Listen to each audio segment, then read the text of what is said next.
welcome you watching WION VOA Co-Production with me, Neha Khanna. The 2022 holiday shopping season kicks off on Black Friday just after Thanksgiving in the United States in a year with high inflation and mass technology layoffs. But consumer spending is a key measure of the health of the US economy. So how is this year's holiday shopping season shaping up? VOA's Kocinski has the details. A few kilometers outside Washington, D.C. lies the historic city of Alexandria, home to a shopping district popular with tourists and locals. This home goods and gift shop barely survived COVID-19 lockdowns. It was dismal, and we were worried that we weren't going to make it. You got your list for Friday? But this year, the customers are back and ready to spend. But carefully, they say, because of inflation. I feel I'm looking more for a discount or something else that can sway me. The National Retail Federation predicts that holiday sales during November and December will grow between 6% and 8% above 2021. Analysts say shoppers are looking for value. They are shopping at different brands than they would otherwise, and they're also considering discount stores. In addition, many consumers are starting their holiday shopping early to spread out that budget and make sure that they have enough time to make every dollar count. For major U.S. retailers, the economic outlook is mixed based on third quarter economic results. Walmart reported better than expected earnings and raised its earnings outlook. Macy's and other big chain stores say spending slowed in the weeks leading up to the holiday shopping season, which could lead to price cuts. That's welcome news to shoppers at this Northern Virginia mall. I'll probably do it more because the COVID-19 kind of like didn't spend that much money on those days. We had to stay at home, so now I'm spending more money to enjoy this season. For store owner Amy Rutherford, the first in-person holiday shopping season in 3 years has her feeling hopeful.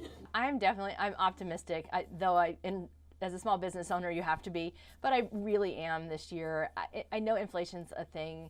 It's impacting so many people right now, but Christmas doesn't get canceled. We're still going to have it. It's still going to come. And despite inflation worries, businesses hope buyers will be in a gift-giving mood this holiday season.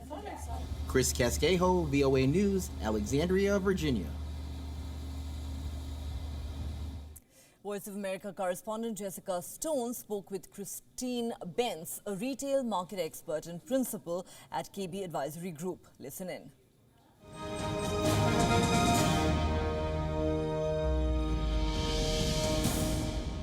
So, Kristen, let's start here. You have been watching the retail sector throughout the pandemic and beyond, but this year we also have the added burdens of inflation.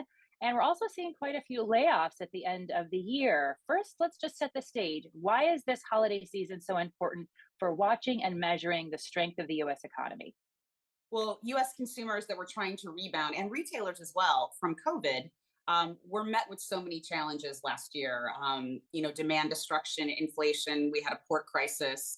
And a lot of these companies, many of them had such big supply chain issues due to COVID, and they've been working through that inventory. So the big question is, if they get all these goods in and flow them to the consumer, will the consumer actually buy them? So we heard from Target about a week before Black Friday that they were already forecasting a soft fourth quarter, a soft holiday shopping season. What does that tell you? Because Target is the kind of store for our viewers that you can go to them for a gallon of milk, you can go to them for a prescription drug, you can go to them for makeup, clothes. They sell a little bit of everything. So they're a fairly good barometer of whether people have a consumer appetite. They are, and their counterpart in the United States or globally is Walmart. And so Walmart, before Black Friday, came out with stunning results.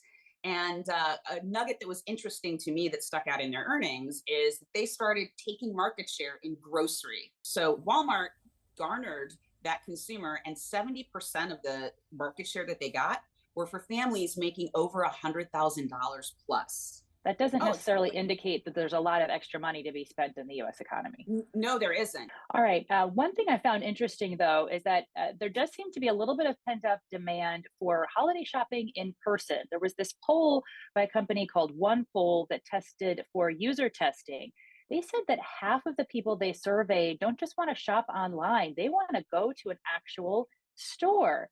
What does that tell us about some trends we can anticipate throughout the holiday shopping season? It's the nostalgia of shopping. It's kind of this Christmas story effect that brings back memories of getting dressed up and going and looking at windows and shopping and seeing what's out there and, trying to get the best deal. And I think with 2 years plus of COVID in this country, in certain areas being more locked down than others, I think those folks are really looking for a normal holiday, going to the store. There's a physical feeling, there's a kind of a sixth sense for retailers when we get you in the store and there's music and there are holiday smells like cinnamon and hot cocoa and vanilla and all the crazy things that we do to keep you in the store. But I think consumers definitely want to go out and experience, because for so often for the past two holiday seasons, it was such a weird kind of one-off situation. And there's a lot of pent up demand to experience. You have been very clear, Kristen, that you're pretty bearish on the US economy going into 2023. So, what are your final predictions for the US economy, for the retail sector in particular? Go. I think we'll have a flat holiday. I don't think it's going to be a great holiday. Consumers still want to spend. And remember, that luxury consumer is spending at pre-COVID levels. They are flush. COVID didn't really bother them. They went to their vacation home or their country home and waited it out. So they have a lot of money to spend, and they definitely are getting out there celebrating, and they want those luxury goods on their bodies and on their person for Christmas. LVMH has been one of my favorite stocks since before COVID, and they're still outperforming. So that is the question. Will the luxury consumer prop up this economy going into a recession? We'll see. Kristen Bentz, we'll leave it there. Thanks so much for coming in. Kristen Bentz, principal with KB Advisory Group. Thanks again. Inflation has reached a 40-year high in the US, leading to recession worries on Wall Street. But it appears small businesses and customers are bearing the brunt of rising prices. For VOA, Keith Kocinski spoke with New York City vendors who are trying to keep prices down and their wheels on the ground. If you come to America, we're known for food. We love our food. Few places can match the food diversity in New York City, with restaurants and street food stands on almost every corner. Now, global inflation has triggered skyrocketing food prices in one of the most expensive cities in the world. Going to get an empanada is going from simply $3 to $4.50 in 2 seconds, and it's crazy, it's ridiculous. According to the U.S. Department of Agriculture's Consumer Price Index, food prices have gone up over 10% in the last year, with inflation at a 40-year high. New York City vendors like El Toro Rojo food truck have raised their prices too. We're quite nervous because we don't want to lose our loyal customers that have been following us for the past 5 years. So we're definitely have to think 3 times before doing it. The price of diesel fuel used to transport goods has risen 66% in the last year. This is not a Biden inflation. This is not a Putin inflation. This is really primarily a COVID inflation. Dennis Apreza says his street food business has dropped by 15% overall since the pandemic, while wages, taxes, and prices have increased. He's managed to cut costs by reducing portion sizes, storing less, catering larger events, and instead of buying it through a third-party distributor, now we're getting up, 3 or 4 o'clock in the morning to go out and buy produce fresh directly from the market to ensure that we're getting the best competitive market price. Experts say COVID lockdowns worldwide disrupted supply and demand, and Russia's war in Ukraine contributed to problems affecting businesses like this. Okay. On August 16th, President Biden signed the Inflation Reduction Act of 2022 to lower prescription drug, healthcare, and energy costs. But a University of Pennsylvania study says it will reduce annual inflation by just 0.1% in about 5 years. We're likely to just have to tough our way through this for the next year or two until prices start to stabilize. Some experts suggest as prices rise at more expensive sit-down restaurants, Vendors like El Toro Rojo may benefit as customers opt for fast casual fare, a change street food vendors invite. Keith Kocinski for VOA News, New York. VOA correspondent Jessica Stone spoke with Scott Garlis of Stansberry Research about what American inflation means to the economy as 2022 ends and we approach 2023.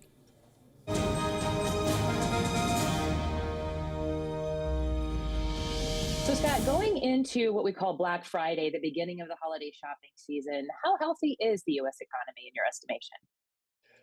It's not great. We're seeing a bunch of numbers. One in particular, a recent report from Target.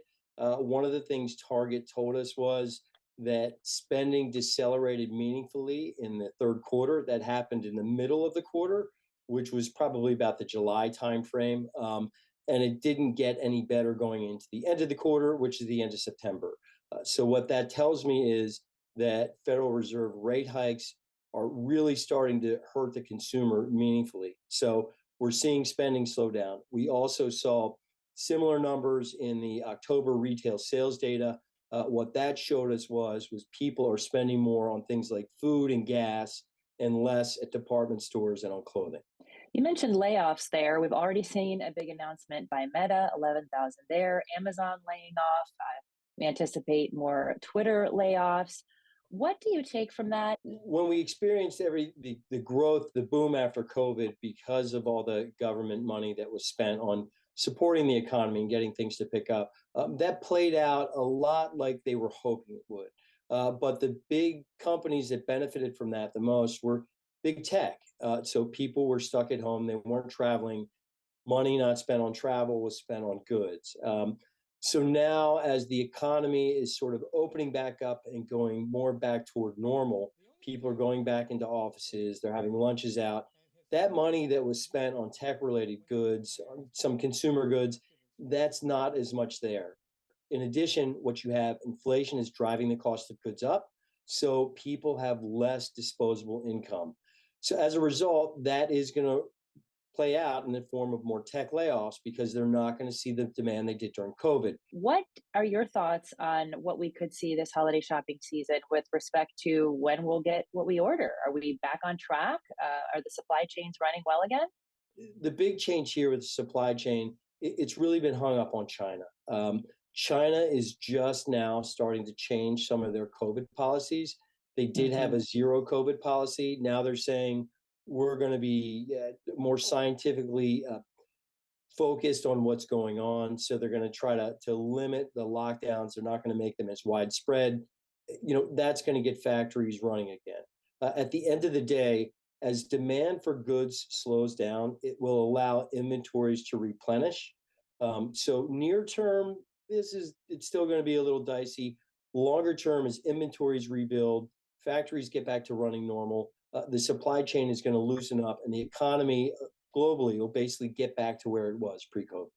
And now we have Vice Chair Lael Brainerd and others in the Federal Reserve saying, hey, I think that we're going to be able to slow the hikes more quickly than perhaps we forecast. What's your anticipation for Federal Reserve rates and hence U.S. interest rates in the next few months? Yeah, so I think you're spot on there. The Fed is getting to a point where they're starting to notice economic pain. We've heard several of them say this in the recent past. So they're probably going to dial back the pace of rate hikes at the upcoming meeting in December. What they're probably going to do is 50 basis points versus the 75 basis points they have been doing. And what they're starting to tell us is they see an end to this cycle coming probably at some point next year. Right now, it looks like that could play out at the end of the first quarter, maybe early in the second quarter.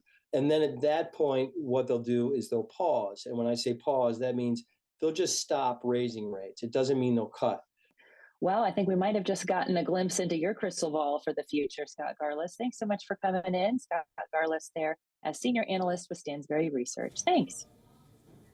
Well, that's all we have on today's edition of the VOA WION Co-Production, but stay tuned for other news.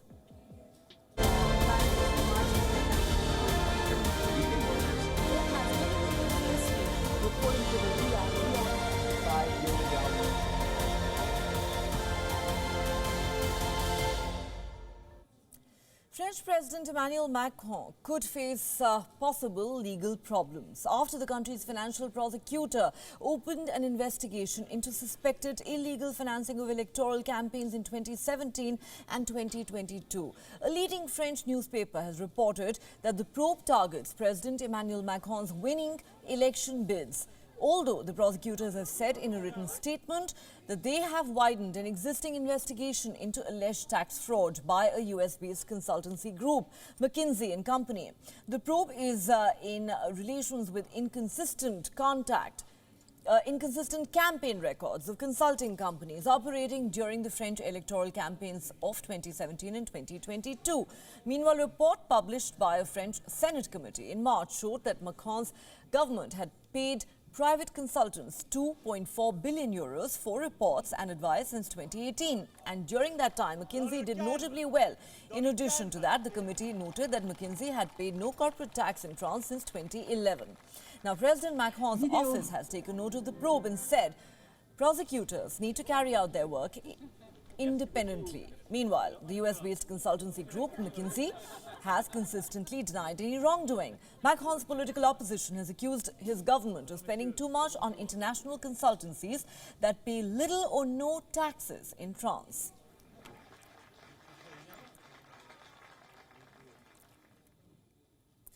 An inquiry into secret ministerial appointments made by former Australian Prime Minister Scott Morrison recently found that these appointments eroded public trust in the government. This has now prompted the current government to introduce rules to increase transparency in ministerial appointments in Australia. We're shining sunlight on a shadow government that preferred to operate in darkness. A government that operated in a cult of secrecy and a culture of cover-up, which arrogantly dismissed scrutiny from the Parliament and the public as a mere inconvenience. A government whose motto was nothing to see here. The actions of the former Prime Minister were extraordinary, they were unprecedented, and they were wrong. Morrison secretly accumulated 5 ministerial rules during the COVID pandemic. These were pertaining to health, finance, treasury, resources and home affairs. Later, 3 ministers said they did not know they were sharing power with the then Prime Minister. Now, according to Scott Morrison, the appointments were necessary because of the COVID pandemic, in order to ensure continuity and as a precaution in case any minister was incapacitated. But the report has raised doubts on both counts. It argues that acting ministers could have been quickly appointed if there was a requirement. The inquiry was led by former High Court Judge Virginia Bell. It found that the appointments likely hurt public confidence in the Australian government. She has recommended many changes, including legislation requiring public notice of ministerial appointments. Prime Minister Anthony Albanese says his government will adopt all of these recommendations.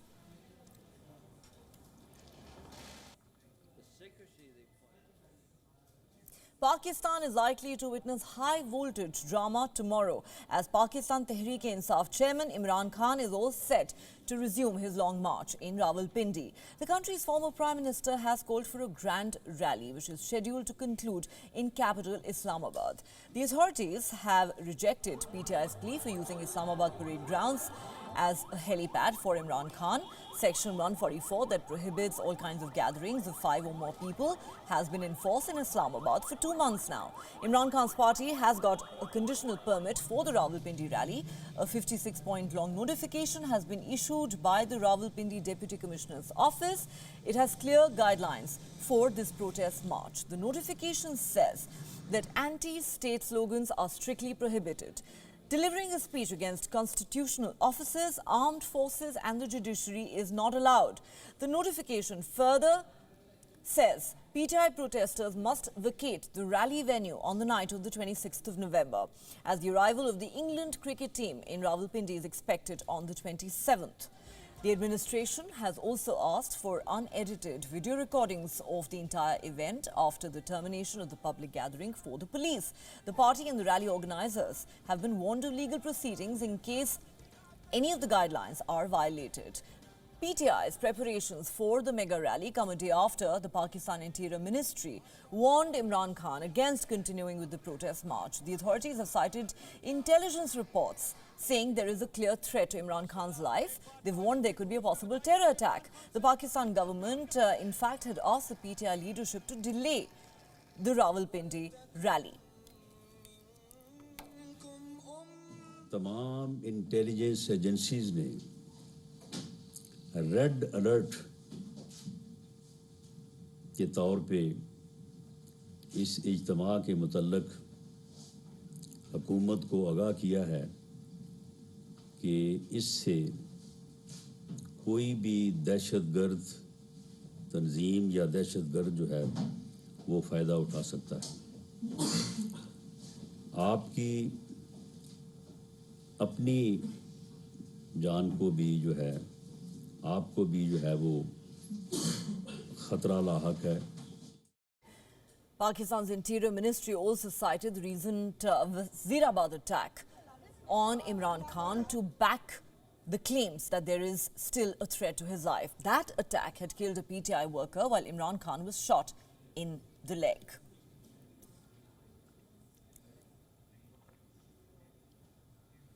Normal air traffic resumed at Berlin's Brandenburg airport after delays over climate protesters breaking into the area.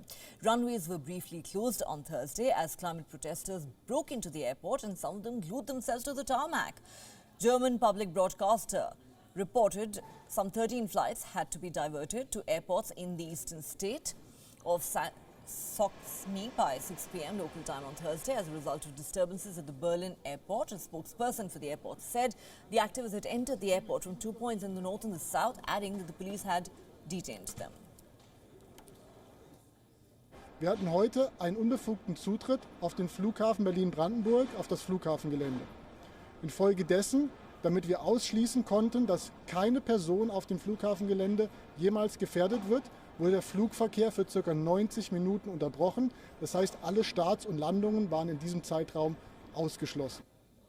That's a wrap on the show. If you have been, thanks for watching, but stay tuned to WION for the latest news and updates from around the world.